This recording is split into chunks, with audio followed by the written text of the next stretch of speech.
Hello and welcome to AA Beyond Belief, the podcast. I'm your host, John S. Today we meet Jeb B from the Freethinkers AA group in Denver, Colorado.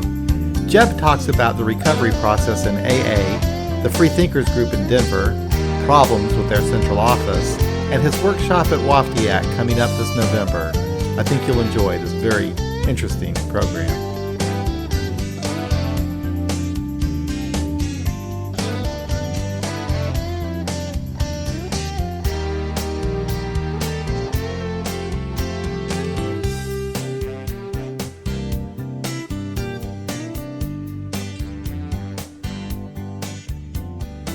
I have a long background because I've been around for a long time. I grew up in a very religious family as life was centered around the church. And I fell in love with the music of the church immediately. And that was my main link to any kind of religion was I loved the organ, I loved the music. And that was just the center of my life. We also had another characteristic of our family is there was always a lot of drinking when the family was together, and those were the happy times. Mm-hmm. People didn't argue; they got along. They told jokes, they told stories, and I just thought that was just the greatest thing. At some point, I wanted to come up, get up there where I could be drinking with them and feeling the things they were feeling. So I don't remember exactly when my first drink was, but I'm sure it was someplace around 10 or 12. But as far as having access to drinking regularly, it probably didn't start until about the same time as my nicotine addiction, which is around age 14, because my father had a store, bought a store on my 14th birthday, and I could get anything I wanted for nothing. I could go in there and grab a package of cigarettes or a 6-pack of beer, and it didn't cost me anything. No one asked anything because I was the boss's son. I will say it worked very well for me for a long time.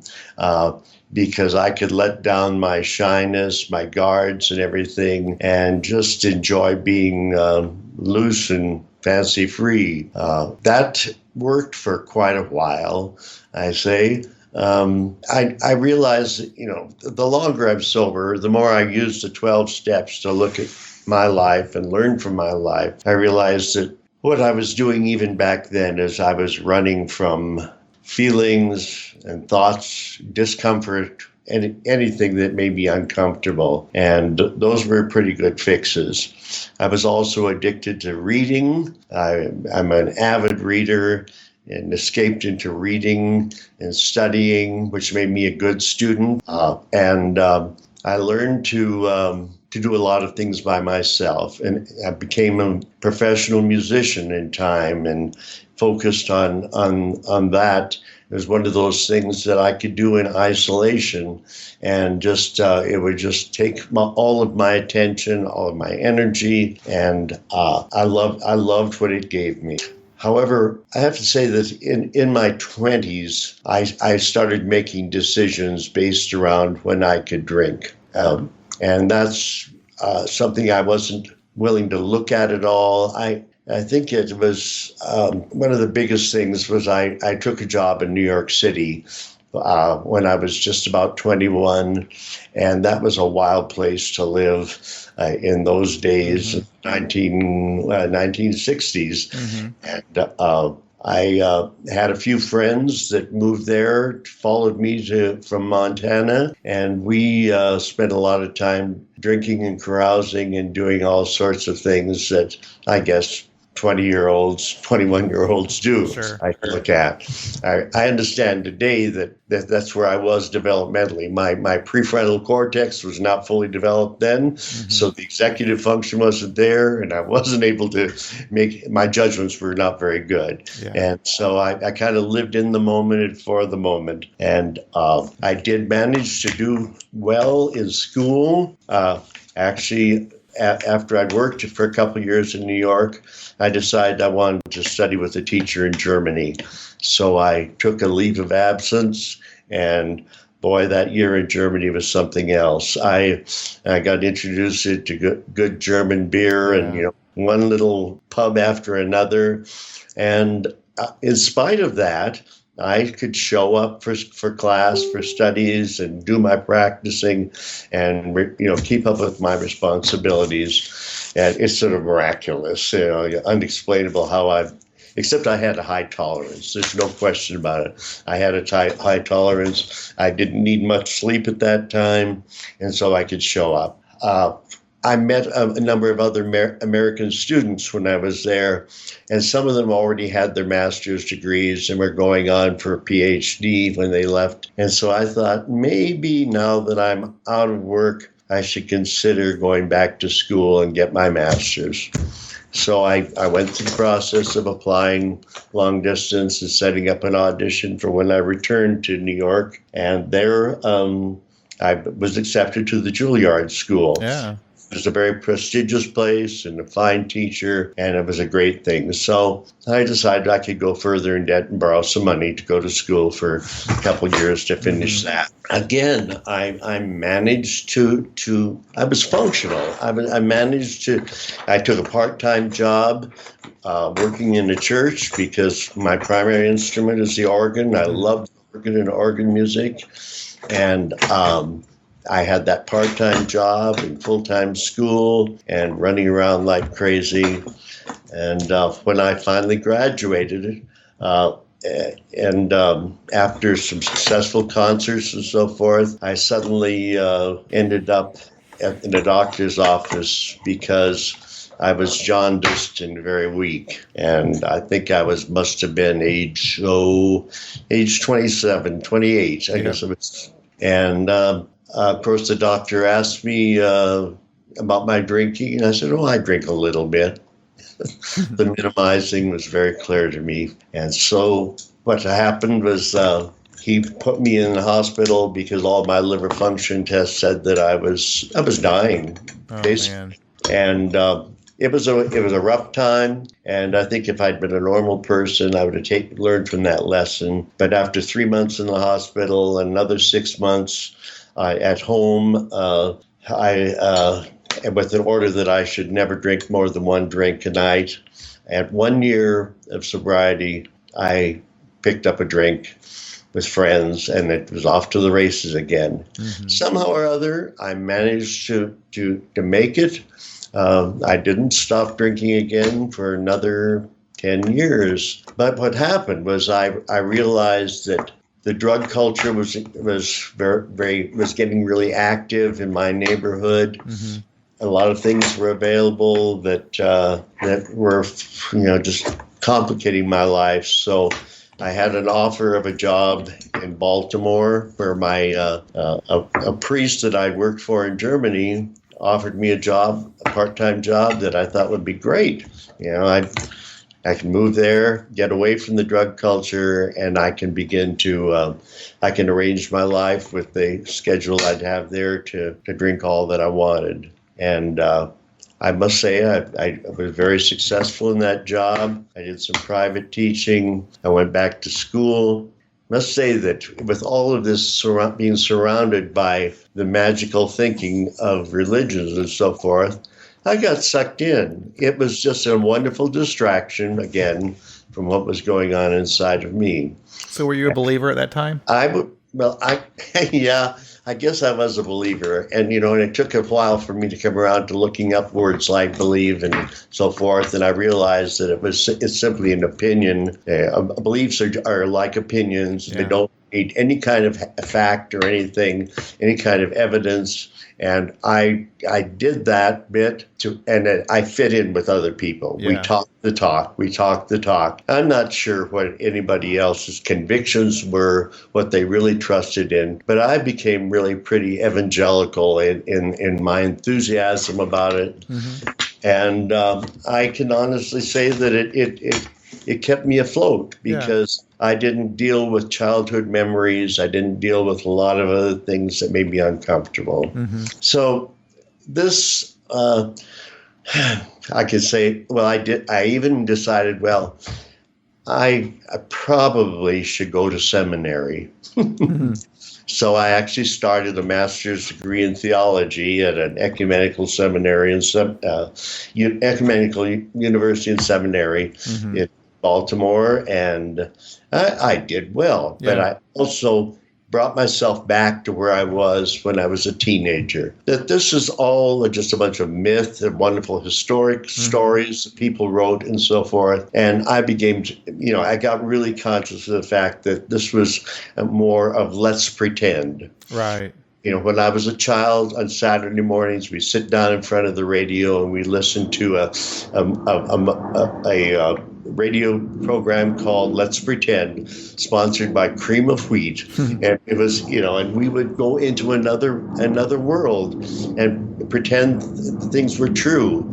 And then after that, on Saturday morning, we would go off to matinees at a local theater, and we'd see Captain Marvel and Superman and all these other things, and we'd be playing Let's Pretend. We'd come home and we'd be playing Let's Pretend in the yard and in the park and so forth. And then, guess what? On Sunday morning, as a child, we'd get up, get dressed up in our finest, and we'd go to church and do the same thing. Yeah. Play Let's Pretend. Until Sunday evening, when we would put it away and get ready for the week ahead back in reality.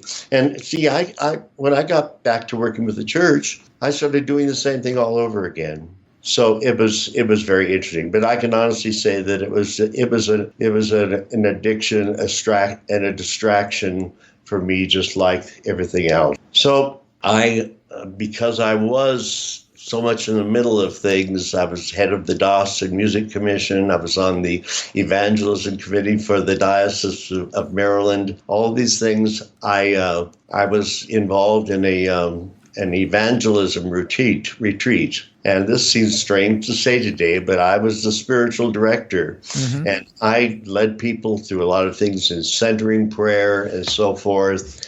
And it was on that weekend that I realized that I had a problem with alcohol, because the organizers, and I was one of the organizers of the retreat, had decided there would be no alcohol during that week. Yeah. Well, guess what? I had never gone a day without drinking. Very few days. Sure. So this became a pressure. I'll have to say that on August 26, 1978, at like 4 days of sobriety, I decided, I was at a wedding reception, I decided I could have one more drink. I changed my mind. I decided that Bonnie and Skip would be offended if I didn't drink at their wedding. And so I went up to the open bar, asked for scotch on the rocks. He filled a tall glass with ice and then filled it with scotch. Looking back on that today, that was probably 8 or 10 shots. Yeah. And I downed it, and I changed my mind, and I had one more, and then off to the races. Sure. I have to remember what happened there, because that was the thing is I knew very well, if I paid attention, that I could never have just one drink.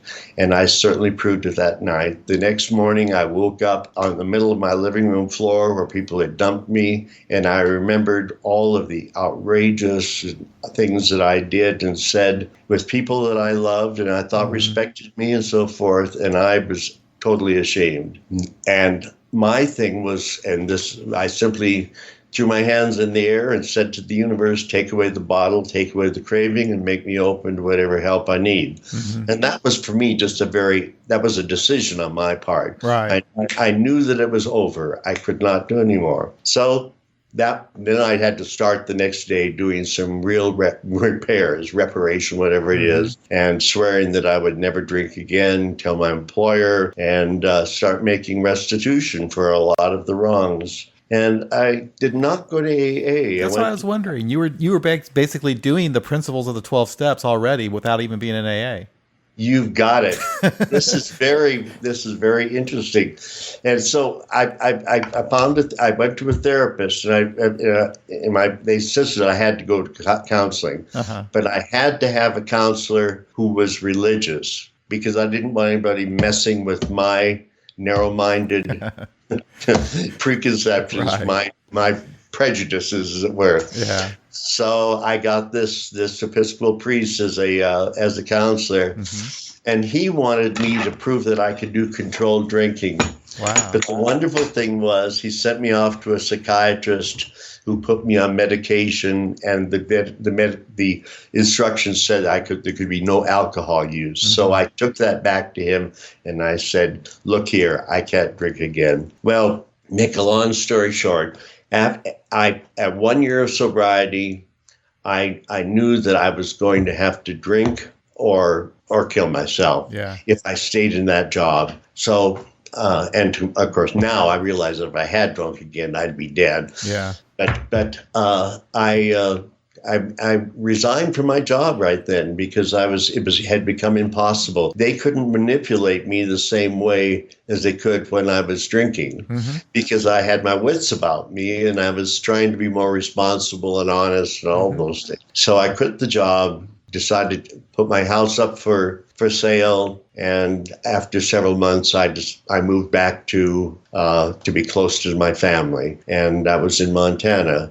Again, I had a need because I had always had support of a community, a need to be close to people, to connect with people. So I decided to try a church there. And it was not very welcoming, but I got involved with a prayer group, and it was not the best thing for me. Yeah. But at least we had some common backgrounds and thoughts. So that really didn't work out, because at the end of the prayer meeting, they'd always want to bring out a bottle of wine, and I'd have to escape. And so when I did finally end up, I met somebody who asked if I ever drank. It was a bartender. I used to stop at a bar on my way home from the prayer meeting just to hear the live music. And he said, "Jim, do you ever drink?" And I said, "Yeah, I drink coffee and tea and quinine water." He says, "No alcohol." And I said, "Well, I don't drink alcohol." He said, "Are you an alcoholic?" And my response was, "No, but I used to be." And of course, today I think that's sort of laughable. Yeah. But if I look at the first edition of the Big Book, we're referred to as ex-alcoholics. That's right. Not ex-problem drinkers. That's just a funny thing.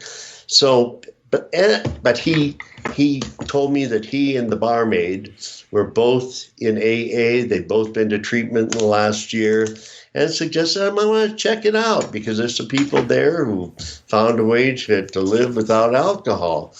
And the next week, he gave me a meeting schedule, and the next night, I drove around the block like 5 times before I parked a block away. I went into a meeting, and it was an amazing experience. They read that very deceptive introduction to how it works, right, with those 12 steps in there. And I thought, what in the hell's going on? This is exactly what I've been doing. Yeah. And nothing's better. I knew that I had to live without alcohol. There was no question. But I was not happy. I was not a happy camper. I was totally obsessed with this. Anything would happen, I'd say, I wish I could drink today, but I know better. To drink is to die. Drink is to die. And I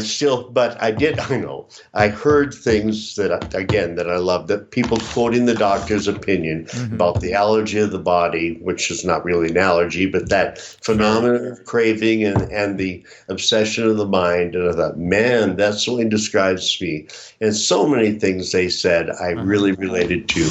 But I left that meeting with what I call the gift of hope. Right. Finally, there is hope for me if I can just figure out what these people say they're doing and maybe do some of those things, and I can begin to be happy. And I remember calling my mother when I got home from that meeting, and I said, finally, I found a group of people who give me permission to not drink. Yeah.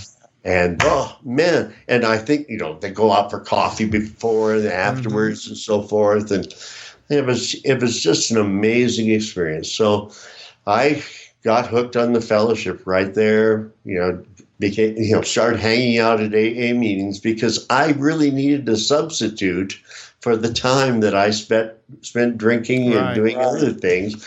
And I really understand that. But I call it today hiding out at AA meetings. The 90 meetings in 90 days was a safe place for me before I learned anything about how to take care of myself. Yeah, I agree. And that's the real process. But now, the other thing that I picked up at that first meeting, or maybe it was a second, people talking about a common problem and common solution. Okay. Well, I identified with the common problem, Right. and I heard that. I mean, that was so much like me. The stories I'd hear, and I was listening to speaker tapes and so forth. That's just like me. But everybody's story as far as the solution was quite different. You're right. Very true. And I finally found a woman who also had a couple years of sobriety who was experiencing the same thing. What is going on here? What is the common solution? So we decided to co-sponsor each other. Mm-hmm. And we decided we're going to go through the precise directions, as Bill calls them, basically pages 60 through 88. Right. Try to do those things and hold each other's hands with it. And we got into that process and tried to talk about it. I remember the first new meeting that she and I started, we called the Courage to Change group, because that's what we thought we both needed, was the courage to change things. And with the process we were going through with looking in the mirror at ourselves, the inventory was really something that helped us to see what had to be changed and what we could have some control over, and we could encourage each other to try different things. So that was the foundation that I got, and I was so grateful for that. So do you think there is a common solution? Well, I've asked myself the same thing. Okay. I think the main thing, and I've written a lot about this, is that the fellowship piece that Bill started and that Bob started in Akron, but Bill was in New York and that they passed on. Yeah. Was that thing of one alcoholic talking with another, sharing with another alcoholic. And I feel that we've lost a lot of that over the years as meetings have gotten so large, and it really is possible to hide out in meetings and never say anything, never get to know anybody, never connect with anybody, never reveal anything about myself. And I feel sorry for the newcomers, and that's when I'm really hooked on small meetings now, because that's where newcomers can begin to hear themselves talk about themselves. Yeah. They learn from their own experience, and and that's where Freethinkers has been so good for me. I didn't come out of the closet as an atheist probably until about maybe I was 22 years sober. I mean, I would say I would emphasize the idea of you can have your own concept of a higher power, and no, I'm not going to say the word God. I will spell it, and it can mean what graciously or design or just gift of desperation. That's the one I like. That's the one that really gave me the motivation to change things. And I had to stop participating in prayers at meetings. Yeah. Oh man, I think that was probably when I was 15 years sober, and that was partly because I knew that nobody was listening except maybe the people in the rooms, and I don't know how many of them were listening to those things. But then I started watching other people who weren't saying the prayer when they were holding hands, and this wonderful couple in Spokane said to me, well, we stopped saying it several years ago because we decided we didn't want the newcomer to think that he or she had to learn a Christian prayer or had to pray at all. That's not a requirement. And I thought, man, that's great motivation. And in time, I also got uncomfortable. Well, I would say the third step prayer or something else while people were doing that. But I finally got uncomfortable with myself because here I was really taking their inventory about the silly thing they were doing. I decided the best thing for me to do is during announcements to quietly leave the room and then come back to socialize with people afterwards. And I've been doing that for 20-some years now. Yeah. And the meetings that I go to regularly, I explain to people, you'll notice that I leave the room early, and that's simply because AA has helped me to find the power that I was looking for, exactly where the book says I'm going to find it, deep within. Right. Bill says on page 55, in the last analysis is only there that he, and I would say it, may be found. But that's it. I have to pay attention to that unsuspected inner resource, which he called it in 1941 in the second printing. That's the connection. Right. And I don't want to ever lose that connection. But if I'm not doing the simple thing that he talks about, that self-examination, the leveling my pride and confession of shortcomings that the process requires for its successful consummation, I can lose all of this. Right. I need to listen to that inner wisdom, that inner voice, and respect it. And it's my job to encourage other people to look there for what they need rather than looking for the ideal sponsor or the ideal spouse or the ideal fix of some other kind. And I just rant on and on about this because... Well, that sounds exactly like AA. That's AA, what you're describing there, the AA that I believe in, that works for me. And see, that's what I would love to see restored. Yeah. I really would. And in that sense, I think I'm a real fundamentalist. It's going to the fundamentals underneath all of that language, that religious language of the 30s. Well, what's so interesting, Jeb, is everything that you described, the actions are the very same actions that anybody would take regardless of what they believe is going underneath those actions. Right. So it's like we have a lot in common with these people, but for whatever reason, just because we don't profess their belief or we don't want to practice their rituals, sometimes they consider us as not being somewhat legitimate AA, but we're basically doing the very, very same damn things. I mean, what you talked about was very, very straightforward AA as far as I'm concerned. Well, and see, what bothered me at the beginning, and it has over the years, is that it seems that people come in there and they hear that or they read that introduction to the fifth chapter, and that isn't how it works. No, it's not. It doesn't start until after that. How it worked. It's not how it works. It's how it worked. And, and how it works for me today is the only thing that I have any right to talk about. But people read those things and then they make up their directions of how they're going to do it.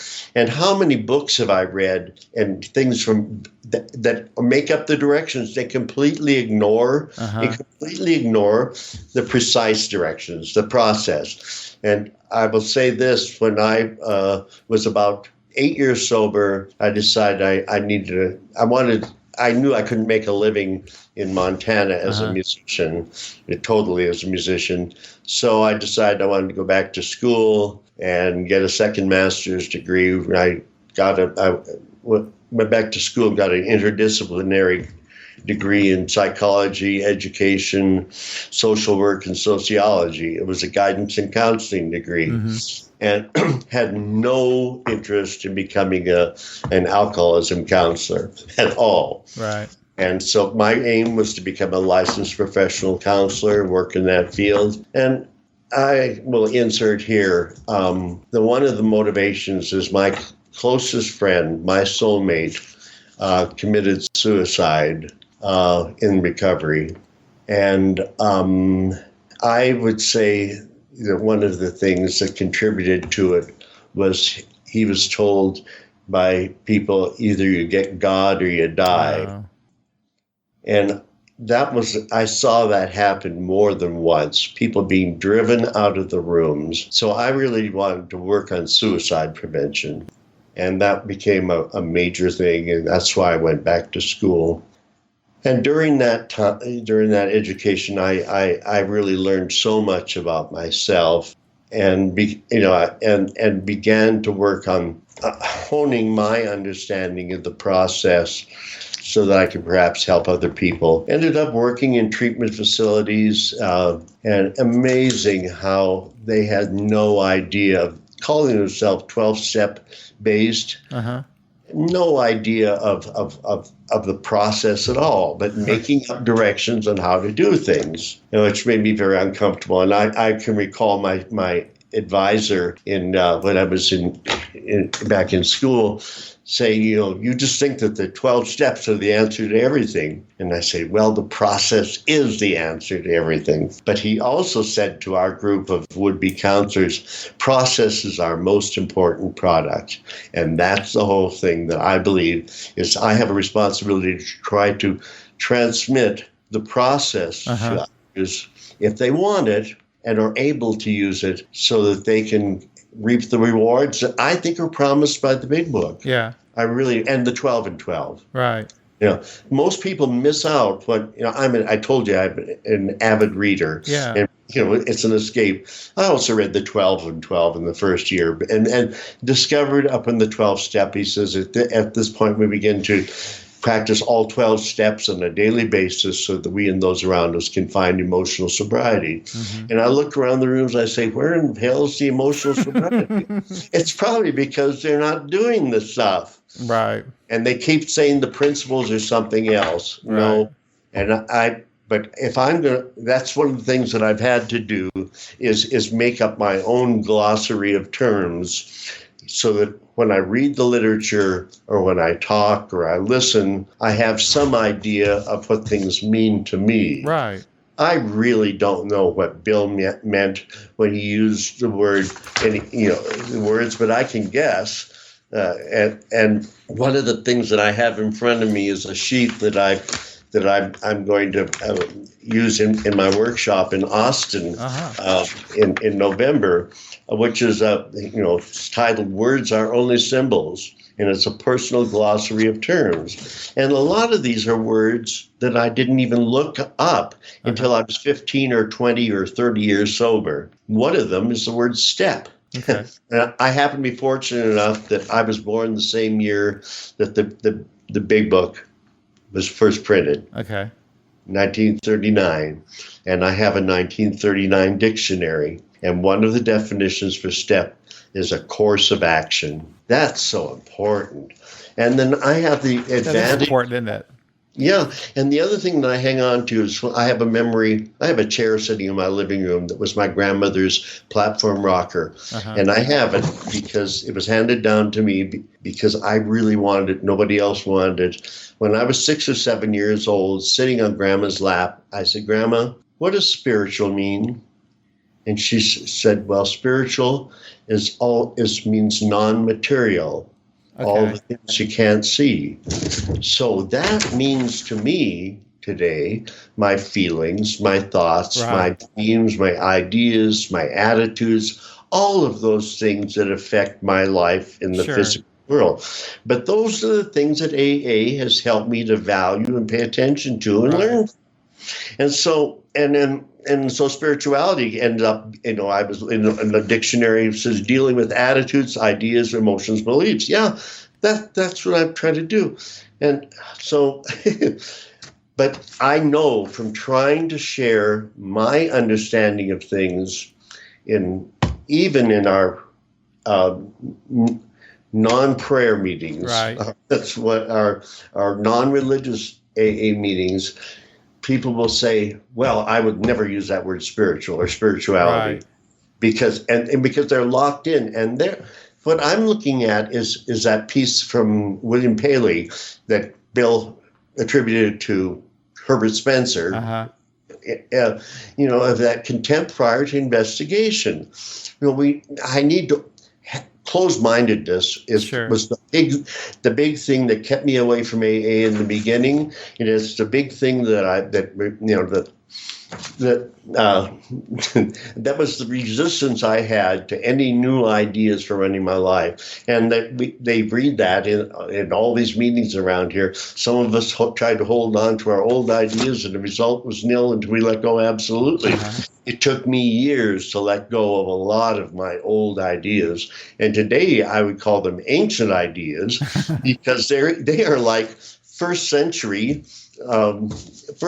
ideas, and we're in the 21st century superstition, really. Right. And we live in a 21st century of technology and everything else. So I think spirituality for me, it's just what you describe. It's those things, those feelings, those emotions, those thoughts Oh, yeah. That I could change, but it's also a language that I can communicate those feelings with other human beings. Yes. Unless they'll say, my first therapist said, what are you feeling? I Yeah. don't, I'm not feeling anything. I don't know. And then he kept after me, and I say, well, pissed, no, the But feeling. we can connect Yeah. with people, especially through writing. If Uh-huh. if I read something like, I love Maria Hornbacher's book, Waiting, A Non-Believer's Higher Power. That's She right. writes so beautifully, very, very spiritual language, but she does it. I think it's a very effective tool to communicate an idea and to connect with people on an emotional level. Right. But we have to learn that language. We do. We have to have somebody teach us in a sense. And Yeah. I know I have a sense of feeling, a set of feeling cards, these cards that have happy faces, sad faces, and angry faces, and so forth, that I used to use with clients that to help them to go through the deck and take out the ones that you can kind of relate to, Mm-hmm. and then we'll talk about these feelings. And that was an introduction. I've seen feeling charts like that. But nobody gave me that ability. Mm-hmm. I mean, nobody gave me much help with identifying feelings. And I will say, I go by Jeb. That Mm-hmm. isn't my real name. Those are Right. my initials. Right.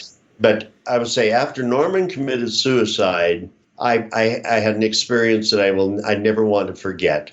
I went out to my folks' house after spending a lot of time with Norman's parents, and I started to walk across the lawn, Dad walking toward me, and I started crying.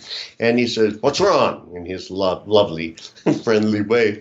And I said, "Well, I'm just hurting. I've lost my very best friend." He said, "Stop it. You don't have to feel that way." Oh, wow. We were about at his garage when this conversation started. I saw my Boy Scout hatchet lying on a pile of wood. Mm-hmm. It has a leather scabbard on it, protector on it. It says JEB, my initials. Mm-hmm. I picked it up, took the leather off, and started chasing that asshole around the room, Oh, the wow. yard, with Mom in the background screaming, "Jim, Jim, drop it. Jim, stop it."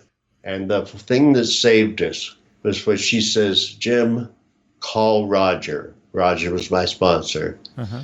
I dropped the hatchet. I went inside. I couldn't even remember Roger's telephone number, but luckily I had this thing of a index card in my wallet that somebody suggested with telephone numbers on it.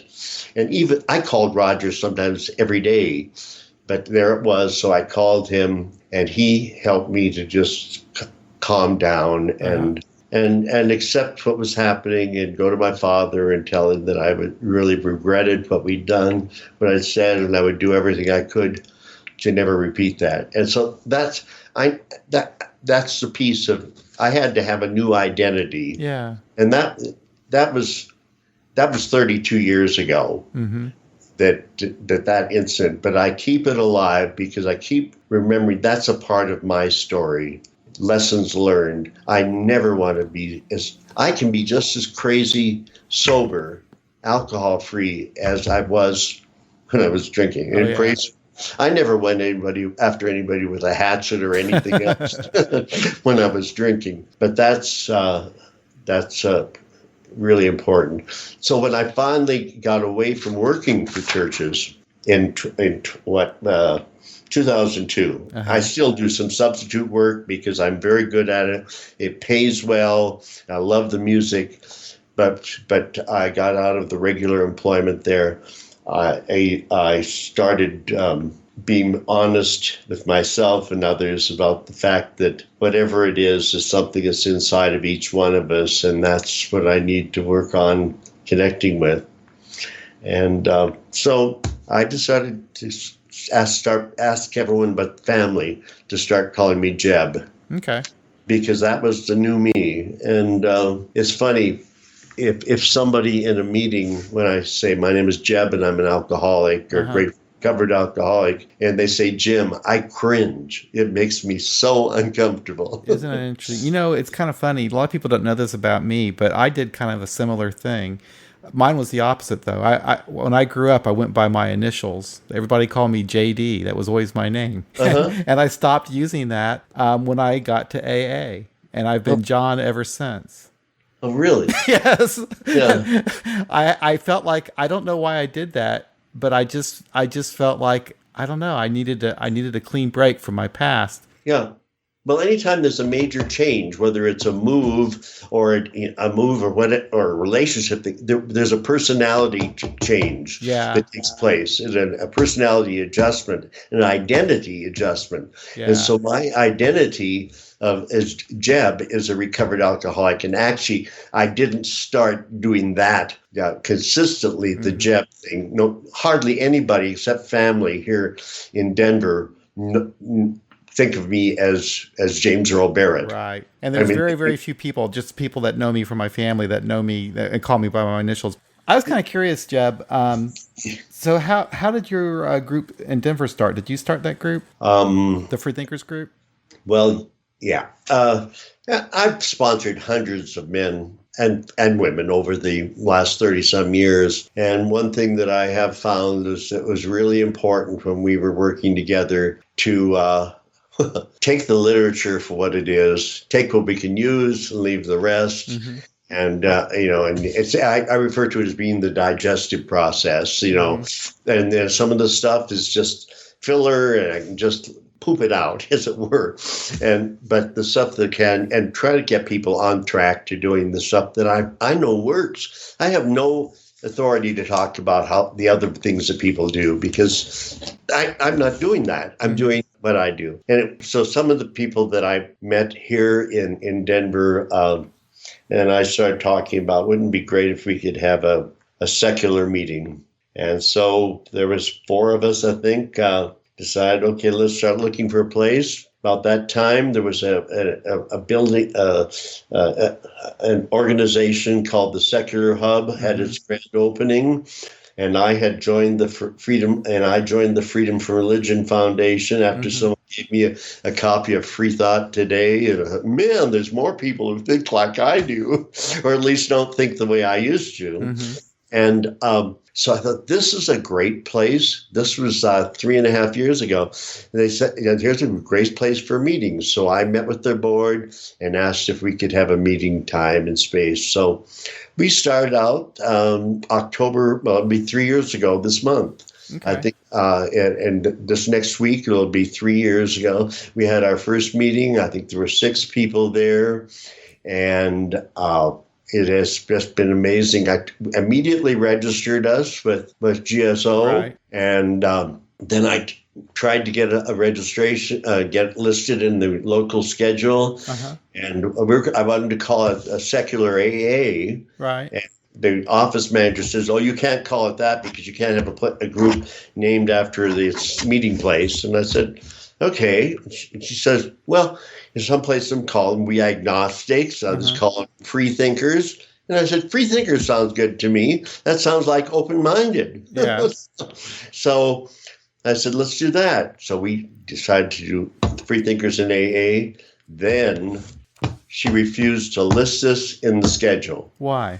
Because she said that we didn't want anybody to think that is what, if that's their first meeting, that's what AA is all about. Oh, God. And I'm one of these people who takes literally, we have ceased fighting anybody or anything. I stay out of pissing matches and so forth. Right. I tried reasonable conversation with her, but my thing was quoting the Declaration of Responsibility, and that's what it is. I really want the doors of AA to be open to everybody. Anyway, we couldn't get, she wouldn't do the listing, so I decided, well, there's more than one way to skin a cat. Sure. What an awful expression. So I decided to create a meetup group, and did that online, $15 a month for that listing. That people, if they did a Google search for secular, humanist, non-religious, atheist, agnostic, AA, skeptical AA, whatever, they would find us. And so people found us doing their Google searches. Absolutely. And you've got a wonderful website now, too. Well, we've had some help, and and the website reflects the personality. Well, let's be honest, it pretty much reflects my personality, but it reflects the personality of the group, Sure. which is people who really want to support one another and encourage one another in overcoming addictions. And it's just I maintain a confidential email list and use MailChimp to mail out notices about meetings and reports and so forth and resources that I think like the people to have. And we have, I think, 105 people on that list that receive our emails right now. And our Monday night meeting, which has been going for three years now. At one point, we got up to 28, 29. The largest was 31 people. That's too large for an AA meeting, unless it's a speaker meeting. But we've kind of settled down this last year to someplace between 15 to 18, 19 people. And that's very manageable. Yeah, that's a good size meeting. It really is. And I try to open up a half an hour before and close and a half an hour later, so people have a chance to have a little bit of the meeting before and the meeting after the meeting, which I really thrived on in early sobriety, but I don't see a lot of that happening anymore. Right. But so you're doing just fine without being listed with your central office. We are. However, the biggest problem I have is that when people call the AA hotline and they ask about a secular AA meeting, they say, well, AA is spiritual. I can't believe this. Jesus Christ. I can't. This is, oh, wow. I know. And one case where somebody called them, the guy said to the hotline person, well, then what am I supposed to do? I'm not going to go to a church meeting, prayer meeting. And they said, well, that's just what AA is. And he said, I guess I might as well go drink then. Well, I guess so was the answer. Geez. And see, that's the sort of thing that really irritates me. Oh man! Really. Now we have a GSR who's very active in our district, and then I was going to ask you that. Did you bring this problem with the central office up at your district? Yes, but they have about the same sort of thing that the GSO does. It's catch-22, isn't it? It's the autonomy. Yep, they won't do any damn thing. As you saw on our website, I put the long form of conditions 3, 4, and 5 in there, and they are violating all three of those. Yep. And we have one message. Our message is the Declaration of Responsibility. That's it. Jeb, anybody who's listening to you right now, they would recognize you as true blue AA. I mean, you're totally into the steps. You're into spirituality. You're into the transformation of AA, the fellowship of AA. I mean, gosh, there's nothing more AA. There's nothing more AA than you. And for your central office, and you love the big book and the 12 as well. So I'm a big book thumper. So God, this is crazy. And it's the valuable stuff. Yeah. But man, but this is what's going to get AA in trouble, because here's the problem: is your central office is wrong. They're discriminating. And there's nothing that AA is going to, there's nothing GSO is going to do about it. There's nothing that your area is going to do about it. There's nothing that your district's going to do about it, because they say that the central office is independent. Right. And see, that's been one of my issues for years, is that it's outside the service structure. And we had a regional forum, an additional Southwest regional forum. I wish I would have gone to that. I know a couple of guys that went to that from Kansas City. Oh, it was so great. And I have a thing of wherever I am, making a point of being noticed. Going to the microphone and introducing myself from Freethinkers and AA and all that sort of thing. So people know that, and it becomes provocative. They start thinking about it and so forth. But I talked with a number of people from GSO and trustees, in the breaks and so forth. And they were very validating and affirming of what we're doing and grateful we're doing, but they're not willing to intervene in any way to help us along. And I talked with our area chair or area secretary, I'm not sure whether, and he said, they're really in violation of the concepts. Yep. We should at least have the ability to voice our problems, our concerns within the intergroup. What do they call that? Their central office committee or whatever. Yeah. But we appointed a representative to our central office, a man who had been volunteering on Friday afternoon for 12 years at the central office, and they would not seat him because we're not a recognized group. Wow, your intergroup is worse or just as bad as the Toronto intergroup. Well, it's one person. I think if we were given the opportunity to present our case to the committee or intergroup, whatever that is, we might sway something. So my hope is that by our members getting more involved in the committees of the district and the area, right, and very more visible, yep, doing some of those things, they'll start listening. Now our DCM has attended our meeting, the outgoing one, and just thought it was a wonderful meeting, and he loved the honesty and all that sort of thing. But nobody's doing anything about saying, hey, central office, you got to list these guys. Yeah. Now, when I was in Chicago this summer for a conference in another organization, I checked out their website, and I think it's interesting. At the top, they have in small print a thing to click on for non-prayer meetings. Right. And then it opens it up to the Quad 4 and or Quad A. Right.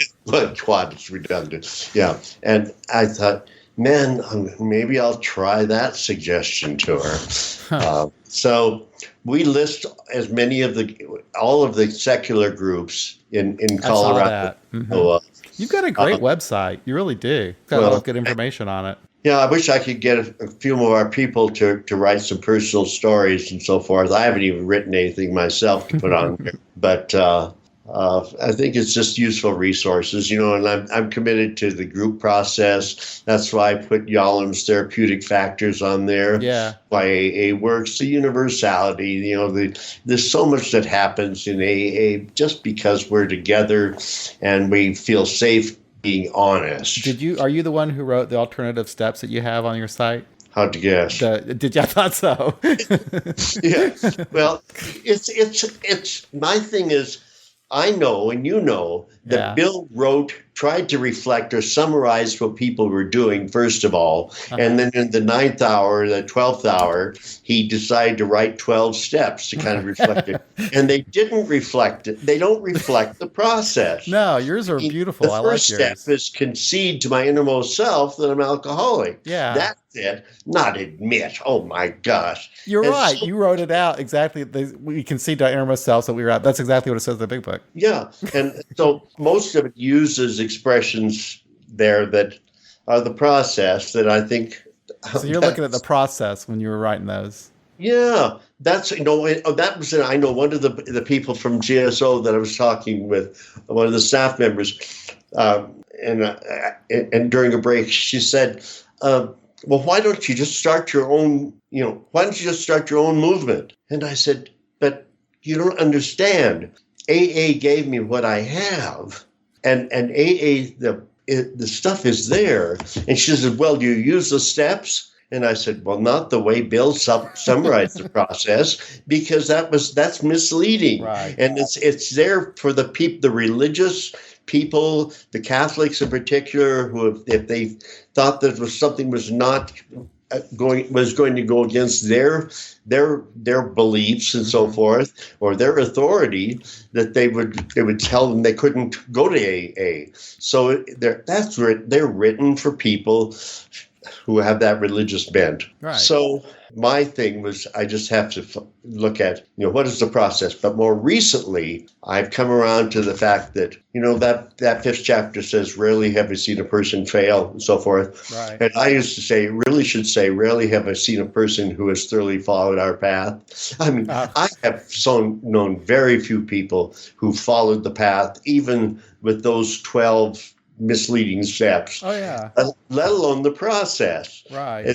And so what the reality is, Bill, I had the sponsor when I moved to Missoula, Montana, who said, when you're reading the stories, I want you to try to identify when and how people are using the steps. Ho, ho, ho, ho, ho. And the only one that even comes close to any of the things is Bill's story. But I would guess that somehow or other, those original 50 or 60 people were doing a number of things, and he kind of summed them up. Here are the steps we took. Right. And he should have said, some of us took some of these, some of us took others. Yeah. None of us have done them all. And that's the reality. And I love that little collection of his writings as Bill sees it. Yeah. Because on 161, he tells it exactly like it is. And we can say the steps are open to interpretation. Right. And therefore, depending on the individual, and therefore you can start the steps at any point that you can or will. Right. And I always start people with steps 10 and 11. Doing the inventory at night, of continue to watch for selfishness, dishonesty, resentment, and fear. Mm-hmm. When they crop up, take care of it, and that sort of thing. And then the morning discipline of having a plan for the day. Mm-hmm. Because the only reason that my life was controlled by other people, places, and things is I didn't have my own plan for the future, let alone for the day. Right. So, but I've learned, on awakening, to think about the 24 hours ahead before I begin and consider my plans for the day. And before I begin, ask that my thinking be divorced from self-pity, dishonest, or self-seeking motives. Yeah. And then write it down, because I have a Teflon brain. So I rant this way, but, John, the sad thing is I never hear anybody else saying what I'm saying. You don't in meetings? No, but I keep saying what I've been saying, and I keep saying it. And every once in a while, I'll say somebody will say, I really need to get back to writing my plan for the day. Mm-hmm. And I say, that's good. The seed was planted. But, I think of Bill Wilson running around trying to sober people up for 6 months, and nobody's sobering up. And Lois, and he's saying, complaining to Lois, and then she's saying, but Bill, it's kept you sober.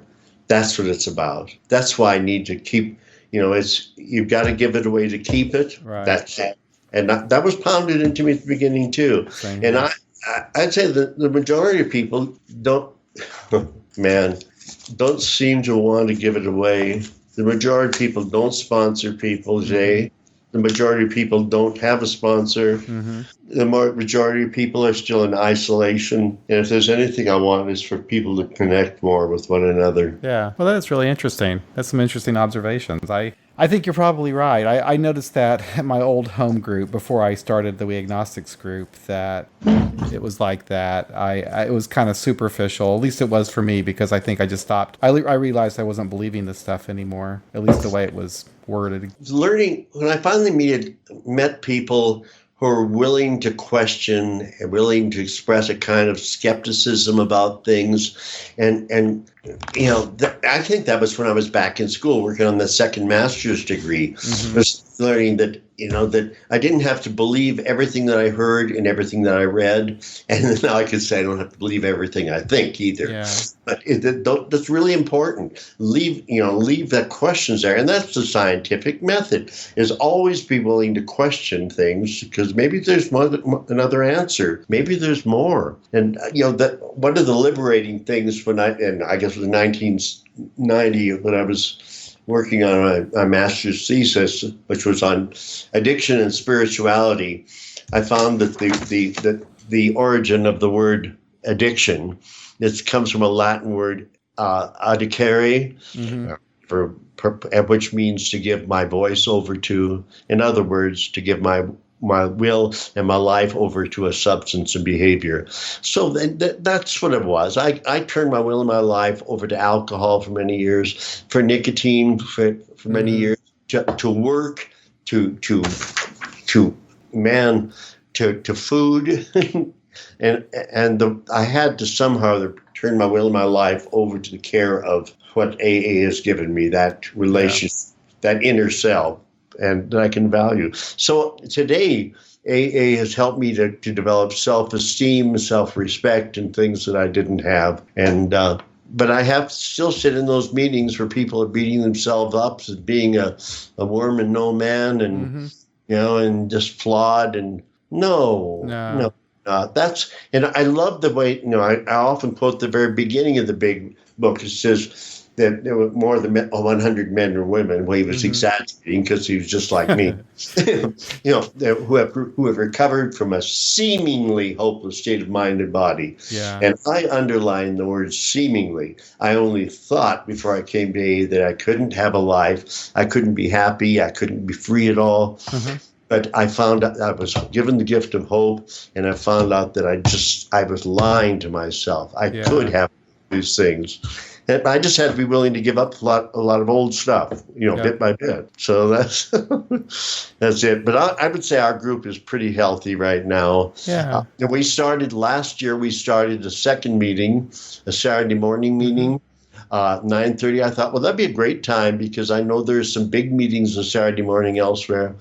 I'll tell you, that is the hardest one to keep going. I don't know why. The Saturday morning meeting. We're a large metro area and people come distances and so forth. But this morning, for example, we had 6 people. Last week, we had 8 people. Sometimes it's just 2 or 3. But I find that new people find that meeting and that's a good introduction. And there they have a chance to talk a little bit about themselves and to ask them questions and connect with this. And man, I love that little meeting. Yeah. Because it pushes me to be responsible to them, and on my way there, why am I doing this? Well, because I'm responsible. Yeah. But I just learned some of the best stuff from these people. And the interesting thing, this morning, we had a couple new people to our meeting. I think, that was the first time they'd been there. One of them hadn't had a drink for 3 years, but he's still smokes marijuana. But he's in trouble and he has to do AA. But anyway, he was there. But I talked about the fact that when I finally started retiring back in 2002, I finally found a psychiatrist that understood adult ADHD, and I had in my therapy work, I'd worked with dual diagnosis men largely, and a lot of them were sent in with a diagnosis of bipolar, but the kind of screening that they gone through was not comprehensive, and they were really ADD, and they'd been self-medicating and so forth. Anyway, when I finally I had 2 jobs. That's the other thing. I'm a workaholic. I was music director and organist for the Catholic Cathedral. That was supposedly a half-time, but more like a 3/4-time job.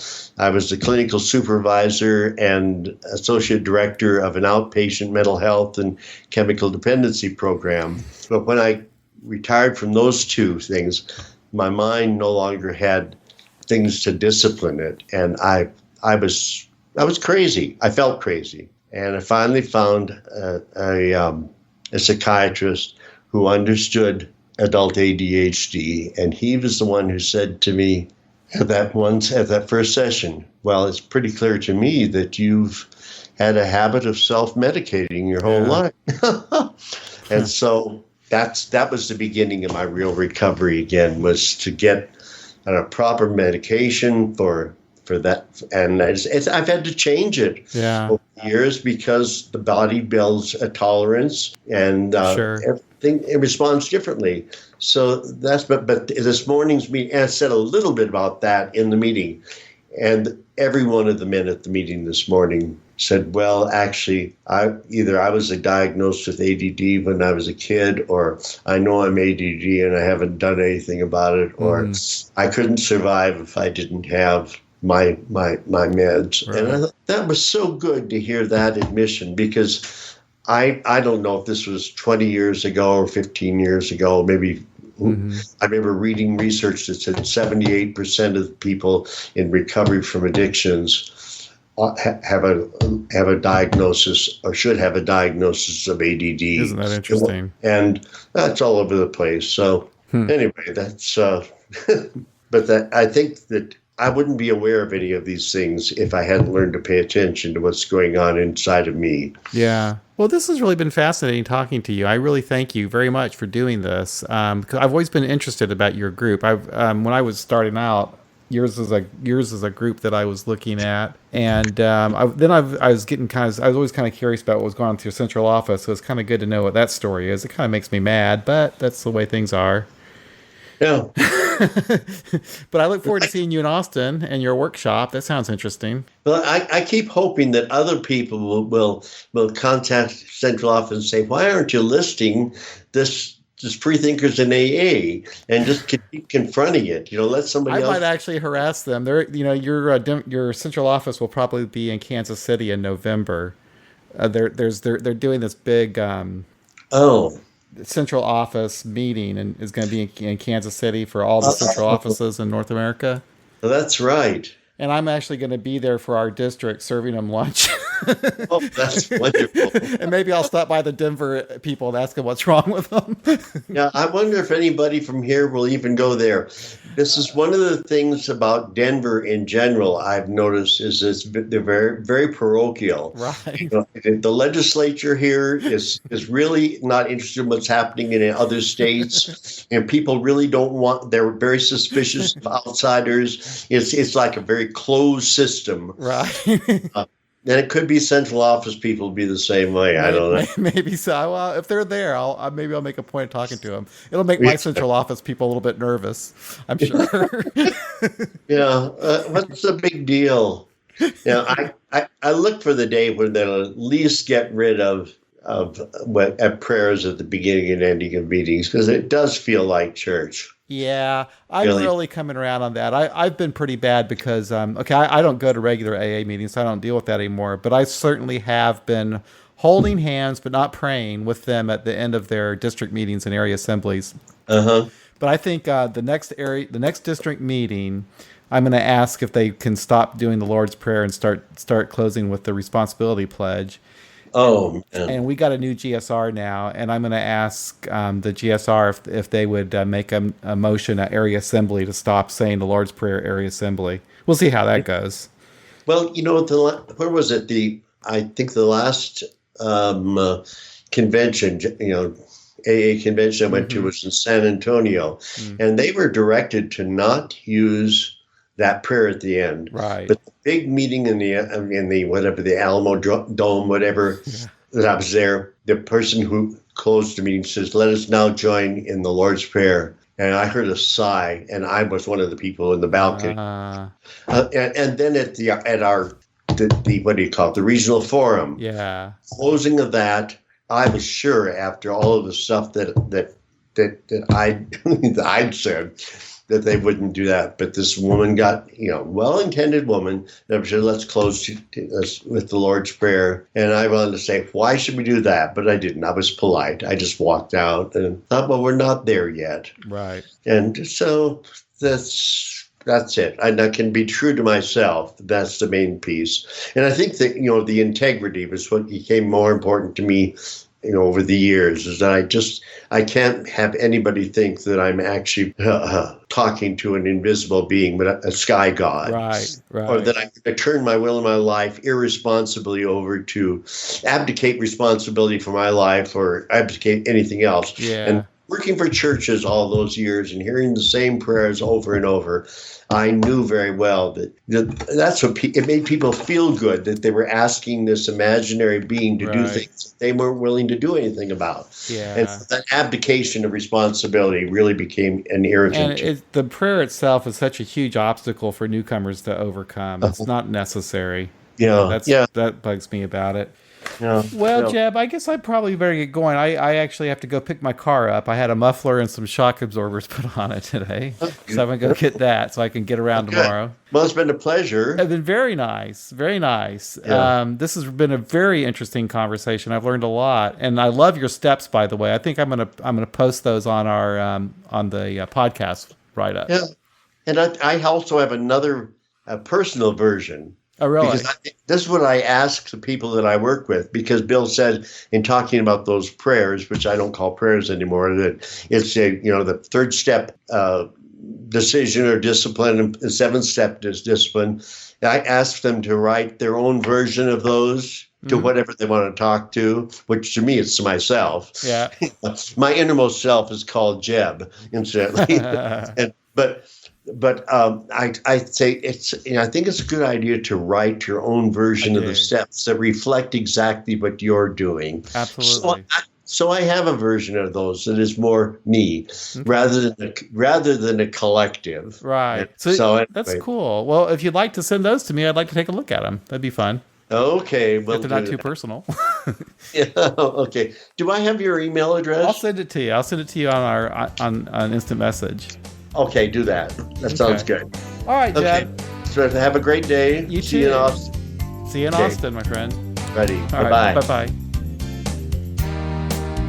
Well, that's it for another episode of AA Beyond Belief, the podcast. We'll be back next week with Ben B talking about Step 10. Until then, you take care, be well, we'll talk again soon.